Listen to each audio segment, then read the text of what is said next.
বিশ্বের মধ্যে আন্তর্জাতিক ভাষা হিসেবে পরিণত হবে আরবি ভাষা, তখন সব জায়গায় আরবি চলবে বেশি। যেমন এই যুগটা পার হয়ে গেছে, পরবর্তী যে যুগ আসবে সেটা হচ্ছে ইংরেজির একটা প্রভাব চলবে।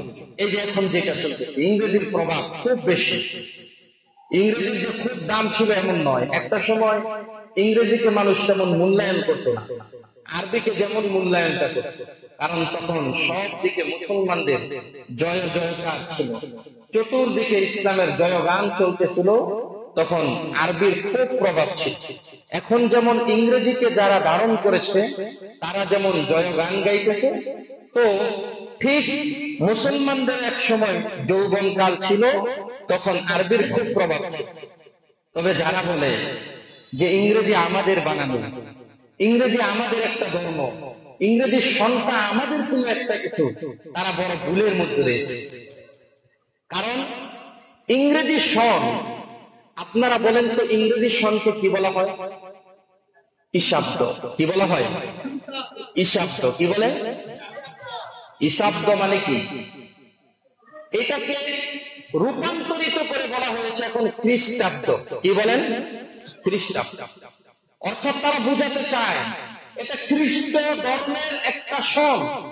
আসলে তা না, ইংরেজি সনটাকে গণনা করা হয় ঈসা রুহুল্লাহর জন্ম থেকে। সুবহানাল্লাহ বলুন। ঈসাকে আমাদের নবী নাকি তাদের নবী? আমাদের নবী। ঈসাকে কে প্রেরণ করেছেন? কার রব প্রেরণ করেছেন? আমাদের রব প্রেরণ করেছেন। কাদের রব? আমাদের রব। কারণ তাদের রব আমাদের রব নয়। কারণ তারা মনে করে তাদের খোদা হচ্ছে তিনটা। নাউজুবিল্লাহ বলেন। তারা মনে করে তাদের খোদা হচ্ছে দুইটা, তারা মনে করে তাদের খোদা হচ্ছে একাধিক।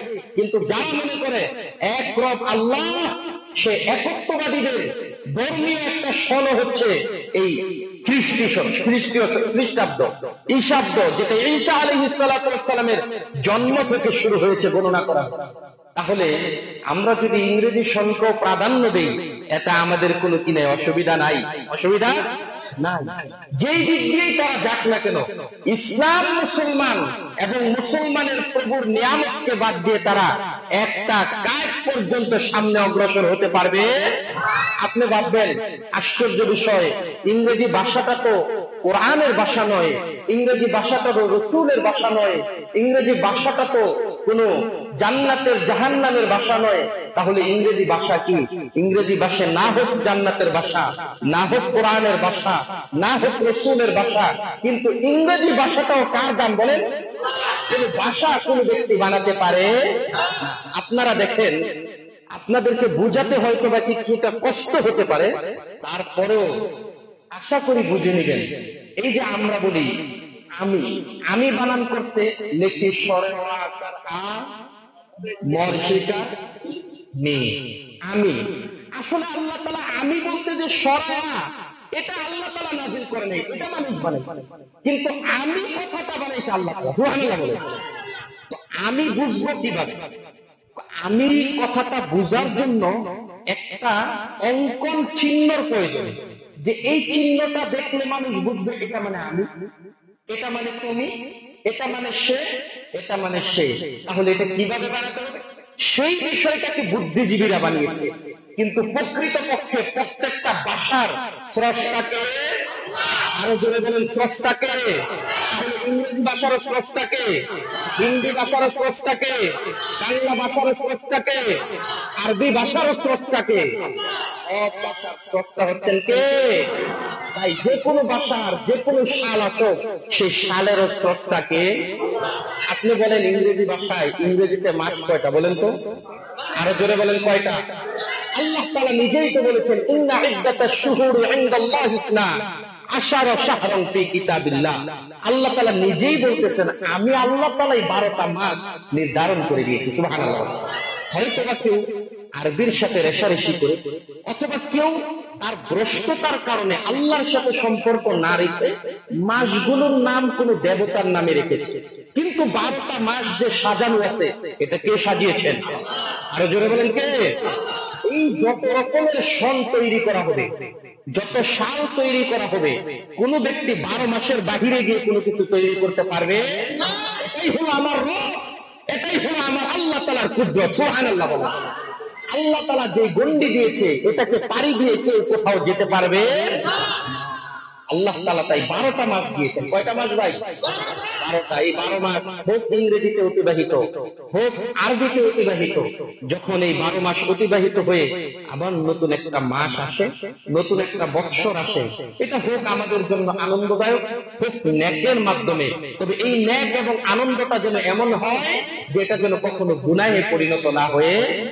আলহামদুলিল্লাহ, আমরা যে আমাদের এই বছরের প্রথম জুমাটাকে ইবাদতের মাধ্যমে শুরু করতে পেরেছি, এজন্য বলেন আলহামদুলিল্লাহ। কতটা হতভাগ্য মানুষ ছিল, কতটা হতভাগা মানুষ এমন হয়েছে যারা বছরটাকে বরণ করেছে গুনাহের মাধ্যমে, ঠিক কিনা বলেন? এটাও একটা কিয়ামতের আলামত। এটা কিসের আলামত? আপনাকে আল্লাহ তাআলা কর্তৃত্ব দান করেছেন, কিন্তু আপনি কিছু বলতে পারেন না। আপনাকে আল্লাহ তাআলা ক্ষমতা দান করেছেন, আপনি কিছু বলতে পারেন নাই। আল্লাহ রাসূল সাল্লাল্লাহু আলাইহি ওয়াসাল্লামের অসংখ্য হাদিস, রাসূল বলেছেন যে যে ব্যক্তির সমাজে কোনো মূল্য নাই, কিয়ামতের আগে ওই মূল্যহীন ব্যক্তিটার মূল্য বেড়ে যাবে, আর যাকে মূল্যায়ন করা দরকার তার মূল্য কমে যাবে। এজন্যই বাড়িওয়ালার সাথে ভাড়াটিয়া আছে, কিন্তু বাড়িওয়ালা কিছু বলতে পারে না। এজন্যই চেয়ারম্যানের সামনে অন্য ব্যক্তি বিচার করে, চেয়ারম্যান কিছু বলতে পারে না। এজন্যই মসজিদের ইমাম সাহেব মাথা নত করে থাকে, মুসলিম তাকে ধমক দেয়, ঠিক কিনা? কিয়ামতের আলামত। আমরা অনেকে আল্লাহ তাআলা ক্ষমতা দিয়েছে, বাড়ির মালিক বানিয়েছে, আল্লাহ তাআলার দিকে তাকিয়ে বলতে পারতাম যে বছরটাকে এইভাবে বরণ করো না, যেইভাবে বরণ করলে গুনাহ হয়। আমার বিল্ডিং এর উপরে যদি তুমি নাচানাচি করো, তাহলে এই বিল্ডিং এর মধ্যে গজব নাজিল করবেন কে? আমার কোন রুম থেকে যদি গানের আওয়াজ বের হয়ে যায়, সেখান থেকে রহমতের ফেরেশতা বের করে দিবেন কে? আল্লাহ তাআলা। কিন্তু আল্লাহ আমার ক্ষমতা দিয়েছে। ওই যে রাসূলের হাদিসের কথা যে কিয়ামতের আলামত হলো একজন বারাতিয়ার মূল্য বাড়িওয়ালার চেয়ে বেড়ে যাবে, সেটাই হয়ে গেছে। তাহলে আপনি নিজে বুঝে নিবেন, কিছু বলতে পারেন না মানে হচ্ছে, আমি আমার মুসলিম ভাইকে বলতে পারি না মানে হচ্ছে এটা কিয়ামতের একটা আলামত, আমি তাকে কিছু বলতে পারলাম। তাই কিয়ামতের এই আলামতকে আমাদের রুখে দাঁড়াতে হবে। পারবো তো ইনশাআল্লাহ? আল্লাহ তাআলা তৌফিক দান করুন। সকলে বলেন আমিন। যখন একটা কাজ করবেন আল্লাহর জন্য, কার জন্য বলেন? আল্লাহ তাআলার জন্য যখন একটা কাজ করবেন, একটা গুনাহের কাজ হচ্ছে, একটা জিনা হচ্ছে, একটা ব্যভিচার হচ্ছে, একটা অন্যায় হচ্ছে আপনার বিল্ডিং এর ভিতরে, যখন আপনার বিল্ডিং এ হবে, সে যত দামি বাড়াটিয়া হোক, সে যত বড় অফিসার হোক না কেন, আপনি যখন আল্লাহ তাআলার দিকে তাকিয়ে বলবেন, আল্লাহ তোমার জন্য আমি এটার বাধা হয়ে দাঁড়ালাম, আমি তোমার জন্য এটাকে প্রতিহত করলাম, আল্লাহি কোরআন সামনে আল্লাহ তাআলা আপনার রিজিক অন্য দিক দিয়ে বাড়িয়ে দিবেন। আল্লাহ তাআলা বাড়িয়ে দিবে, এগুলোই কোরআন বলে। সম্মানিত হাজিরিন, এটা হচ্ছে নিজের আত্মার পবিত্রতা। কিসের পবিত্রতা? আমরা আলোচনা করতেছিলাম দৈহিক পবিত্রতার কথা, যে ওযু কিভাবে করব, তায়াম্মুম কিভাবে।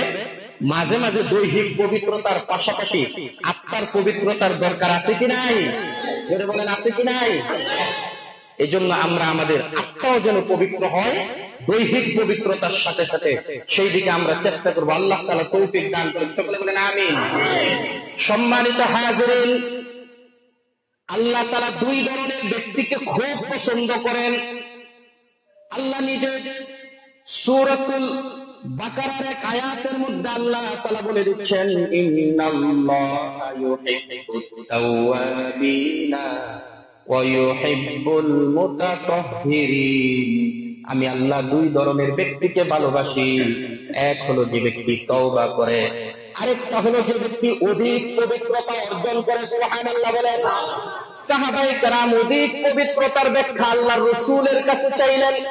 সূরা বাকারার এই 224 নম্বর 22 নম্বর আয়াতের ব্যাখ্যাটা আল্লাহর রাসূল অধিক পবিত্রতা অর্জনকারী ব্যক্তির ব্যাখ্যাটা আল্লাহর রাসূল অন্যত্র এইভাবে দিয়ে দিলেন যে শোনো, এক ধরনের ব্যক্তি আছে, সে অপবিত্র হওয়ার পর শুধু পানি ব্যবহার করে।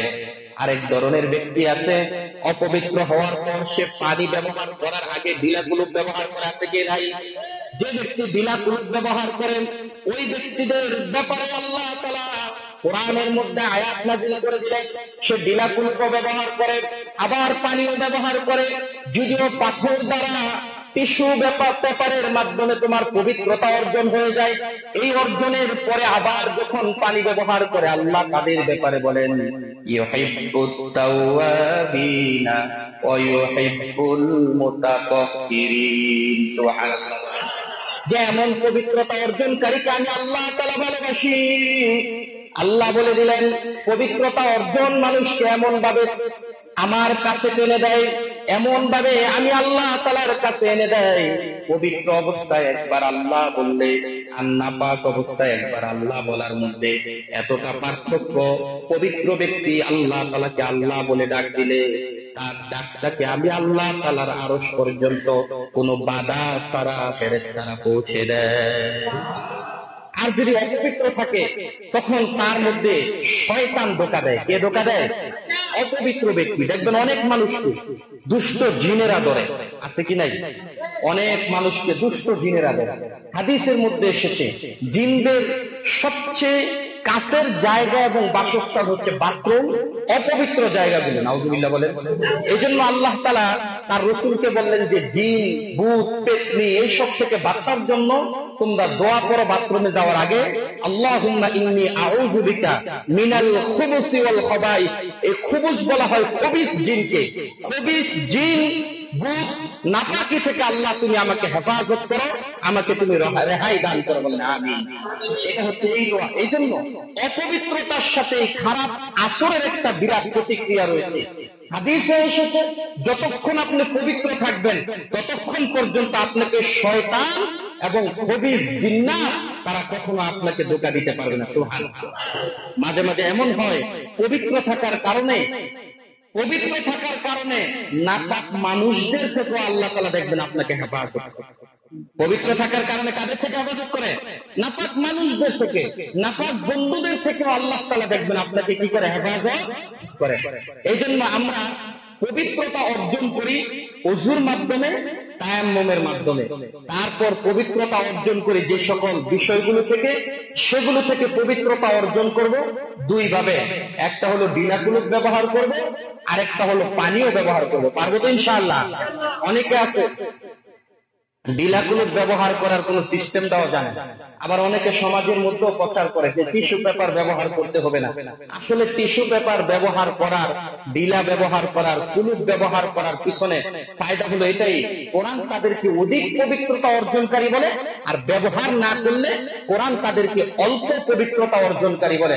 অর্থাৎ পবিত্র হয়েছে, তবে এর মধ্যে সন্দেহ থাকতে পারে, কিন্তু ডিলা কুলুবের পর পবিত্রতা অর্জন করলে এর মধ্যে কোনো সন্দেহ থাকতে পারে না। এই জন্য আমরা অধিক পবিত্রতা অর্জনকারীদের অন্তর্ভুক্ত হতে চাই তো ইনশাআল্লাহ।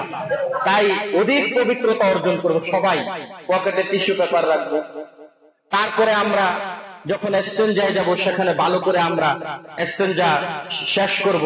সেখানে আমরা নিজেদের নাপাকিগুলোকে ভালোভাবে পরিষ্কার করব। নিজেদের সায়েন্সও এটাই বলে যে আপনি পানি ব্যবহার করার আগে কোনো কিছু দিয়ে আগে নাপাকিকে ধুয়ে মুছে নেন। সৌদি আরব যারা থাকেন অথবা বাইরের দেশের রাষ্ট্রগুলোতে যারা শুকনা খাবার বেশি খায়, যেমন রুটি খায়, জব খায়, তারপরে যারা খেজুর খায়, তাদের বাথরুম আর আমাদের বাথরুমের মধ্যে একটা পার্থক্য আছে।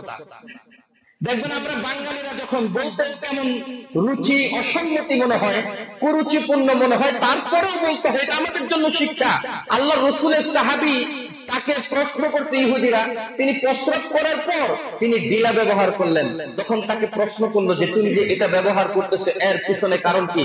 বলল যে আমাদের রসুলের সুন্নাত। সুবহানাল্লাহ বলেন। তোমাদের রসুল কি ডিলা কোনো প্রস্রাব পায়খানা কিভাবে করতে হয় সেটাও শিক্ষা দেয়? বলে যে আমাদের রসুল মানুষ জন্মের পর থেকে মৃত্যু পর্যন্ত প্রত্যেকটা জিনিস শিক্ষা দেয়। সুবহানাল্লাহ। রসুল প্রত্যেকটা মানুষকে প্রত্যেকটা বিষয়ে আদর্শ শিক্ষা দিয়েছেন। এজন্য সম্মানিত হাজিরিন, যখন দেখবেন আমাদের দেশীয় মানুষ যখন নাকি একেবারে শুকনা পায়খানা হয়, এই পায়খানাটাকে বলে কষা। এটাকে কি বলে? কষা। স্বাভাবিক ডাক্তাররা সুস্থ বাথরুম যেটাকে বলে, এই সুস্থ বাথরুমটা হলো হালকা এমন একটা আর্দ্রতা, একটু ভিজা ভিজা থাকে, যা পায়খানার রাস্তার আশেপাশে ভরে কি ভরে না? বলে, যার কারণে বিজ্ঞান বলে দেশ অনুযায়ী মাসালারও তুমি চেঞ্জ করো। বাহিরের রাষ্ট্রের মধ্যে শুকনা খাবার খাওয়ার কারণে তার বাথরুমটাও শুকনা হয়, সেখানে বাহিরে এরকম নোংরা অথবা ময়লাটা ভরার কোনো কি নাই, সম্ভাবনা নাই, সেখানে শুধু টিস্যু পেপার ব্যবহার করলে হয়ে যায়। কিন্তু আমাদের দেশের মধ্যে মানুষের বাথরুমটা যেরকম নরম হয়, এই জন্য টিস্যু পেপার ব্যবহার করা আমাদের জন্য একান্ত ওয়াজিব হয়ে গেছে। একান্ত কি ওয়াজিব। এই জন্য আমরা ইউহিব্বুত তাওয়াবিন ওয়া ইউহিব্বুল মুতাতাহহিরিন, অধিক পবিত্রতা অর্জন করব তো ইনশাআল্লাহ। পবিত্রতার পর, এই পবিত্রতা দূর হওয়ার পর আমরা ওযু করব। আমরা কি করব? ওযু করব, তায়াম্মুম করব। আমাদের দেশের মধ্যে অনেক পণ্ডিত আছে, তারা প্রশ্ন করে, মোল্লা এদিকে আসো তো, মাদ্রাসার ছাত্রদেরকে প্রশ্ন করে, এদিকে আসো, এদিকে আসো, তোমার হুজুরকে জিজ্ঞাসা করো যে এই গ্যাস বের হয় পিছন দিক দিয়া আর ওযু করে উপরের দিক দিয়া, এটার মাসলা বলে কি বলে না? এরা বলে কি বলে না? এই সকল পণ্ডিতই ইসলামের মধ্যে গ্রহণযোগ্য যুক্তি দিয়ে কখনো ইসলাম চলে। ইসলাম চলে কোরআন এবং হাদিস দিয়ে, আল্লাহর রাসূল যেইভাবে শিক্ষা দিয়েছেন সেটাই, ঠিক কিনা? সম্মানিত হাজিরিন, তবে বিজ্ঞান এখানে একটা ব্যাখ্যা দেয়। যখন মানুষের পিছনের রাস্তা দিয়ে গ্যাস বের হয়, যখন মানুষের বাথরুম হয়, প্রস্রাব হয়, আমরা দেখি না আমাদের শরীরের প্রত্যেকটা পশমের কোণা থেকে এক ধরনের ভাইরাস বের হয়। ওই ভাইরাসটাকে ধোয়ার জন্য, যেহেতু আমরা হাতটাকে ব্যবহার করি খাবারের জন্য, মুখটাকে ব্যবহার করি খাবারের জন্য, আমাদের পা দিয়ে ভালো জায়গাগুলোতে আমরা প্রবেশ করি, যে ভালো জায়গায় পা রাখার পর সেখানে যেন আমার গায়ের ভাইরাসটা লেগে না যায়। এই জন্য বিজ্ঞান বলে হাত ধৌত করতে হবে, মুখ ধৌত করতে হবে, পা ধৌত করতে হবে। আমার রাসূল বলেন, আল্লাহ তাআলা বলেন, শুধু হাত মুখ পা ধৌত করলে চলবে না, ওযুর নিয়ত করবে। তোমার ভাইরাস দূর হওয়ার সাথে সাথে গুনাহগুলো আমি আল্লাহ তাআলা দূর করে দেব। ফরজ গোসলের ক্ষেত্রে বিজ্ঞান একই কথা বলে। একজন ব্যক্তি যখন নাকি তার স্ত্রীর সাথে একান্ত মিলনে চলে যায়, তখন তার শরীর থেকে নাপাক যে পানি নির্গত হয়, নির্গত হওয়ার পর শরীরটা একটু ঘেমে যায়, ঠিক কিনা? এটা বিবাহিত পুরুষরাই একমাত্র বলতে পারবে। শরীর ঘেমে যাওয়ার পর তার শরীর থেকে যে ভাইরাসটা বের হয়, এটাকে ধোয়ার জন্যই আল্লাহ সুবহানাহু ওয়া তাআলা একজন সুস্থ মানুষের জন্য দিয়ে দিলেন গোসল ফরজ করা। সুবহানাল্লাহ বলে। তাহলে যুক্তির ভিত্তিতেও পাওয়া যায় যে একজন মানুষ সুস্থ থাকার জন্য ফরজ হওয়ার পর গোসল করতে হবে, ওযু নাপাক বের হওয়ার পর তার জন্য ওযু করতে হবে, ঠিক কিনা? তাহলে তারা কোন যুক্তিতে বোঝাতে হয় চায়? আমরা বলতে চাই তাদের না আছে কোরআনের জ্ঞান, না আছে দুনিয়ার কোনো জ্ঞান, ঠিক কিনা? এই সকল মূর্খ ব্যক্তি সমাজের মধ্যে অহরহ বের হয়ে গেছে। তারা এখন মানুষদেরকে বিভিন্ন দোকান পাটে বসে মানুষদেরকে দাওয়াত দেয়, ওযু বলতে কোনো কিছু নাই, নামাজ বলতে কোনো কিছু নাই, আযান বলতে কোনো কিছু নাই, সালাত বলতে কোনো কিছু নাই। সালাত হলো শুধু নিজে এরকম গুনাহের কাছ থেকে বেঁচে থাকা, সালাত হলো শুধু মানুষের হক নষ্ট না করা। বাদ বাকি 5 ওয়াক্ত মুসল্লিরা সিজদা দিয়ে যে সালাত আদায় করে, এটা হচ্ছে মিথ্যা বানানো ইমামদের পেট বাঁচানোর জন্য এই আলেমরা এই পদ্ধতি বের করেছে। বলেন নাউযুবিল্লাহ। এমন লোকগুলোকে ধরবেন, ধরার পর তার সাথে কোনো বাহাস চলবে না। তার সামনে সত্য মিথ্যার পার্থক্যকারী তাবারাকাল্লাযী নাযালাল ফুরকানা আলা আবদিহি লিয়াকুনা লিল আলামিন নাযীরা, আল্লাহ তাআলা বললেন সত্য মিথ্যার পার্থক্যকারী একটা কিতাব দিয়ে দিলাম। এই কিতাবের নাম কি? আরো জোরে বলেন, এই কিতাবের নাম কি? কোরআন। এই কোরআনটা তার সামনে খুলে দিবেন আর বলবেন যে তুমি রিডিং পড়ার দরকার নাই, তোমার মতো মূর্খ পারলে একটু বানান করে পড়ে শোনাও। যদি শোনাতে পারো তাহলে বিশ্বাস করবো তোমার কথাটাই সত্য, কিনা? একদিন তারা লেজ গুটিয়ে পালাতে বাধ্য হবে। যত এরকম বন্ডামি ছড়ায়, যারা এরকম বন্ডামি করে, অধিকাংশদেরই কোরআন তেলাওয়াত শুদ্ধ না। আর মূলের মধ্যে পছন্দ রয়েছে, সে কিভাবে শাখা বিষয় নিয়ে আলোচনা করে, বলেন ঠিক কিনা? একজন মুসলমানের মূল মিশন, মূল বিষয় হলো কোরআনকে শুদ্ধ করা। সম্মানিত হাজিরিন, সেদিকে আমি যেতে চাচ্ছি না। আমি আমার আলোচনার মধ্যে বলতে চাচ্ছিলাম যে আমাদেরকে পবিত্রতা অর্জন করার সাথে সাথে আত্মার পবিত্রতা অর্জন করতে হবে। পারবো তো ইনশাআল্লাহ? আল্লাহ তাআলা আত্মার পবিত্রতা অর্জনকারীদেরকে প্রাথমিকভাবে শরীরের পবিত্রতা অর্জন শিক্ষা দিলেন। আমি আপনাদের সামনে ওযুর পবিত্রতা সম্পর্কে বলেছি, তায়াম্মুমের পবিত্রতা সম্পর্কে বলেছি। এই ওযুর পবিত্রতা এবং তায়াম্মুমের পবিত্রতাও কয়েকটা নাপাকির মাধ্যমে ভেঙে যায়। ইমাম আবু হানিফা রাহিমাহুল্লাহু তাআলা বলেন এই পবিত্রতাটা নষ্ট হয়ে যায় 7টা কারণে। কয়টা কারণে? এগুলোকে বলা হয় মক্তবের মধ্যে ওযু ভঙ্গের কারণ হচ্ছে 7টা। কয়টা? 7টি কারণে ওযু নষ্ট হয়ে যায়, 7টি কারণে পবিত্রতা নষ্ট হয়ে যায়। এই 7টি কারণের মধ্যে 1 নাম্বার কারণ হলো কোন মানুষ যদি এস্তেঞ্জায় যায়, ওয়াশরুমে যায়, তার পায়খানা বা পেশাবের রাস্তা দিয়ে যদি কোনো কিছু বের হয়ে যায়, এই কারণে তার ওযু ভেঙে যায়। 2 নাম্বার হলো তার শরীর থেকে যদি রক্ত পুঁজগুলো বের হয়ে যায়, বের হওয়ার পর শুধু একটা পুঁজ বের হলো, বের হলে সেখানে যদি জায়গা মতো থাকে এতে তার ওযু ভাঙবে না, কিন্তু জায়গা থেকে যদি গড়াইয়া পড়ে যায় তাহলে তার ওযু কি বলেন? তাহলে রক্ত পুঁজ বের হওয়ার পরে, যেমন আপনি একটা ঘামাচি শরীরের মধ্যে হলো, এখন ঘামাচি জ্বালার পরে যদি আপনার ওযু ভেঙে যায় তাহলে এই লোকের ওযু করতে করতে জান শেষ হয়ে যাবে, ঠিক কিনা? তার জন্য রক্ত পুঁজ অথবা কোনো নাপাকি শরীর থেকে যদি বের হয়ে জায়গাটাকে ব্যাট করে গড়িয়ে পড়ে, গড়িয়ে পড়া বুঝেন, গড়িয়ে যদি পড়ে তাহলে তার ওযু ভেঙে যাবে। তাহলে কি হবে? ওযু ভাঙার পাশাপাশি তার তায়াম্মুমও কি হবে? ভেঙে। আবার যদি কোনো কারণে এমন ভাবে সমস্যা দেখা দেয় যে সে মুখ ভরে বমি করে, তাহলেও তার ওযু কি হয়ে যাবে? ভেঙে যাবে। মুখ ভরে বমি করা।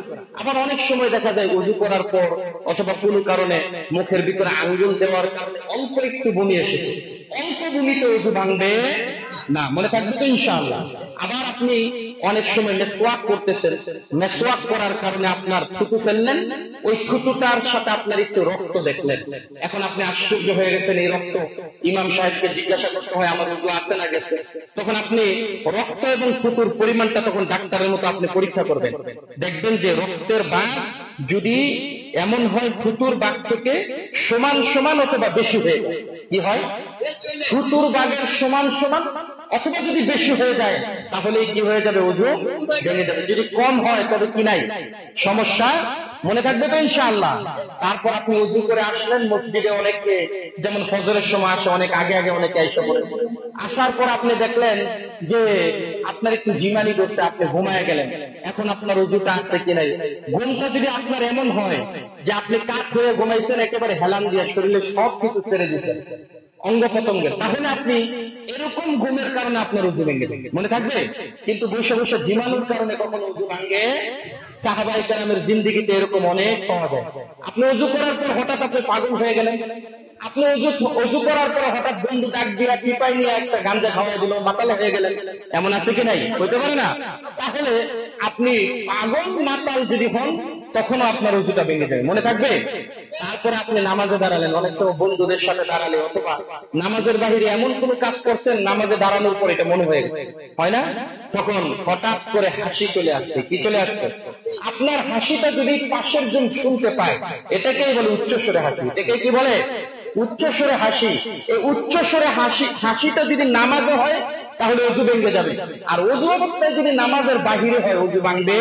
তাহলে এই কারণগুলো যদি পাওয়া যায় আমাদের পবিত্রতা কি হয়ে যাবে ভাই বলেন? তাহলে আমাদের এই পবিত্রতাকে ধরে রাখার জন্য এই 7টা জিনিসকে পরিহার করে চলতে হবে, পারবো তো ইনশাআল্লাহ? আল্লাহ তাআলা সকলকে তৌফিক দান করুন, সকলে বলেন আমিন। সম্মানিত হাজিরিন, আমরা সকলেই এখানে বছরের প্রথম দিনে এসেছি। আমরা অনেকে বলি বছরের প্রথম জুমা, বছরের প্রথম সময়গুলো কিভাবে অতিবাহিত করব। হাদিসের মধ্যে কয়েকটা জিনিস এসেছে, আর 2 মিনিট সময় নষ্ট করে আপনাদেরকে ছেড়ে দিব। একটা হলো বছরের প্রথম দিনটাকে বরণ করতে হয় আল্লাহর রাসূল থেকে পাওয়া যায় যে শিক্ষা হলো রোজার মাধ্যমে। কিসের মাধ্যমে বলেন? রোজার মাধ্যমে। সেই সুযোগটা যেহেতু চলে গেছে, তারপরে আমরা চেষ্টা করব, বছরের প্রথম সপ্তাহটা তো আর এখনো অতিবাহিত হয় না, ঠিক কিনা? তাই আমরা সোমবারের রোজা রাখতে পারি, আবার আগামী বৃহস্পতিবারের রোজাটা রাখতে পারি। বছরটাকে শুরু করতে হয় নামাজের মাধ্যমে। কিসের মাধ্যমে? বরণ করে নিতে হয় নামাজের মাধ্যমে। 3 নাম্বার, বছরকে শুরু করতে হয় দান সাদাকার মাধ্যমে। সুবহানাল্লাহ। আল্লাহ রাসূল সাল্লাল্লাহু আলাইহি ওয়াসাল্লাম বলেছেন যে দান এবং সদকা হলো তরবারির ন্যায়। কিসের ন্যায়? তরবারির ন্যায়। এটা তোমার বিপদ এবং আপদকে এমন ভাবে কেটে দিবে যেমন দাঁড়ানো তরবারি কচুকে কেটে কুচি কুচি করে দেয়। সুবহানাল্লাহ বলেন। আপনি বড় বড় বিপদ ইখলাসের সাথে দান করে দেখবেন আল্লাহ তাআলা আপনার বিপদগুলো দূর করে দিবেন। সুবহানাল্লাহ বলেন। এজন্য আমরা আমাদের এই বছরের প্রথম জুমাটা আমরা তো চাই এই সকল ইবাদতের মাধ্যমে অতিবাহিত করতে চাই তো ইনশাআল্লাহ, চাই তো। সম্মানিত হাজিরিন, আপনারা জানেন আপনাদের মসজিদের তৃতীয় তলার কাজ, ছাদের কাজ একেবারে শেষ। এখন শুধু একটু কাজ বাকি, ইট বালু সিমেন্ট একসাথে মিক্স করবে আর ডাল দিবে, এই কাজটা বাকি। এটা শুধু আপনাদের অনুমতির অপেক্ষা। আপনারা চান ইট বালু সিমেন্টটা মিক্স করে ঢেলে দেন? আপনারা চান সবাই? আপনারা অনুমতি দিলেন তো? অনুমতির পাশাপাশি আমাদের কিছু মাল সামানেরও প্রয়োজন আছে। কয়েকবার আপনাদের কাছে কালেকশন করেছি, আজকে তেমন ভাবে তা কালেকশন করব না। অনেকে আগে থেকে দিয়েছেন, তাদের নামটা শুধু একটু ঘোষণা করব। এর মধ্যে যদি আপনি মনে করেন যে এই সপ্তাহে তো যেহেতু ছাদের কালেকশন শেষ, ছাদের অনুদান দেওয়া শেষ, আমি হুজুর একটু শরীক থাকতে চাই, আমি অদম আমার মায়ের নামে, আমি অদম আমার বাবার জন্য কিছু করতে পারেন, এই বাবার জন্য, আমি অদম আমার স্ত্রীর জন্য, সন্তানের জন্য, আমার আত্মীয় স্বজনের জন্য একটু শরীক থাকতে চাই, আগেও থেকেছি এখনো থাকবো। সেজন্য যারা বকেয়া ছিলেন বকেয়াটা পরিশোধ করে দেবেন, আর যারা চান যে আমি একটু শরীক থাকতে চাই, তারা আমাদের সাথে একটু সিমেন্ট দিয়ে, বালি দিয়ে, ইট দিয়ে শরীক থাকতে চান। আমাদের সম্মানিত মুতাওয়াল্লি সাহেব আগে 5 লক্ষ টাকা দিয়েছিলেন, আল্লাহ তাআলা তার এই দানকে কবুল করুক, সকলে বলেন আমিন। এখন তিনি আবার নতুন করে এক গাড়ি টিকেটের জন্য ওনার পরিবারের পক্ষ থেকে তিনি ওয়াদা করেছেন, আল্লাহ তাআলা তার এই দানকে কবুল করুক, সকলে বলেন আমিন। আল্লাহ তাআলা তার পরিবার পরিজনের উপর খাস রহমত নাজিল করুক, সকলে বলেন আমিন। অনেক ভাই সিমেন্ট দিয়েছেন, এর মধ্যে আমাদের প্রায় 400 বস্তা 500 বস্তার মতো সিমেন্ট লাগবে। ছাদটা আমাদের প্রায় অনেক বড়, আবার সিঁড়ি হবে এক ধাপ, এই তারপরে আবার আরেক ধাপ সিঁড়ি হবে, যাতে করে ছাদের উপরে গেট করা যায়। তো এই জন্য আমরা কিছু সিমেন্ট আপনাদের থেকে চাই। কিছু ভাই যদি বলেন যে হুজুর আমি 1 বস্তা, আধা বস্তা, 2 বস্তা করে দিব, এমন কেউ যদি থাকেন সিমেন্ট বাবদ, তাহলে নাম লেখাতে পারেন। আমাদের অনেকেই দান করেছে, যেমন